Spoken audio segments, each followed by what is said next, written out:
आपल्या देगलूर पासून 5 किलोमीटर अंतरावर असलेल्या मिर्जापूर इथे उद्या हनुमान जयंती आहे. त्याच्या निमित्त आपण काही भक्तांना क्वेश्चन विचारूया. उद्या हनुमान जयंती आहे, तुला देवाकडे काय मागणं आहे? माझी तेवढी काही मागणी नाही, परंतु देव सर्वांना सुखी ठेवू द्या. हो. तर तुम्हाला उद्या देवाकडे काय मागायचं हनुमान जयंती निमित्त?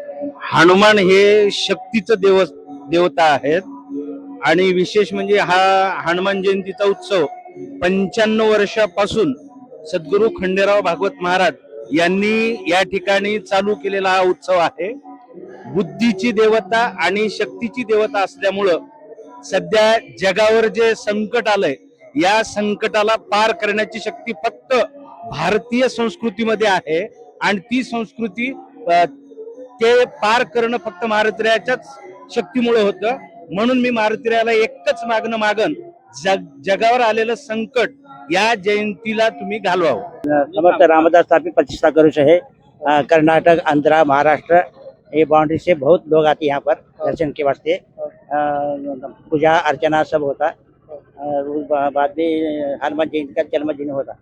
मला उद्या हनुमान जयंती आहे, तुम्ही काय शुभेच्छा देणार? हॅलो आपल्या स्वतः सगळ्याला सेवा करायचं आहे आपल्याला. हनुमान मित्राला माझ्यासोबत राहू दे जीवनभर. कट्टर साथी आहे माझा तो. एवढंच मागणं आहे देवाकडे. तर काय मागणार? देवाकडे काय सगळं गावकरी आम्ही सगळे पीक बाळ मुळे सगळे कुटुंबात व्यवस्थानं मारुती आमच्या पाठीला आशीर्वाद कवा बी राहावं म्हणून त्याच्यासाठी वर्षाला एक बार खाण करत्या, सप्ताह करत्या व पूजा करत्या. हनुमान जयंतीला आम्ही कवा बी मानत्या. जय श्रीराम, हनुमान की जय जय.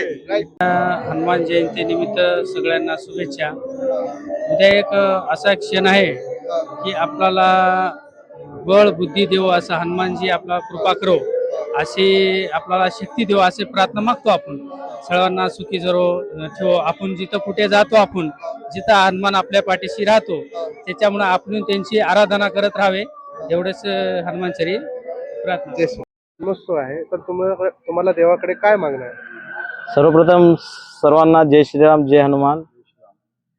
सर्वप्रथम सर्वांना हनुमान भक्तांना, सर्व राम भक्तांना उद्याच्या हनुमान जन्मोत्सवाच्या सर्वांना हार्दिक शुभेच्छा. त्याचप्रमाणे दरवर्षीप्रमाणे आपण हनुमानपूर येथे महाप्रसादाचा कार्यक्रम ठेवतो. तसंच यावर्षी 10वा वर्ष आहे आपला. या महाप्रसादाच्या निमित्त सर्वांनी या हनुमानपूर येथे दर्शनाला आल्यास दर्शनाला यावे व आपल्या महाप्रसादाचा लाभ घ्यावे. जय श्रीराम.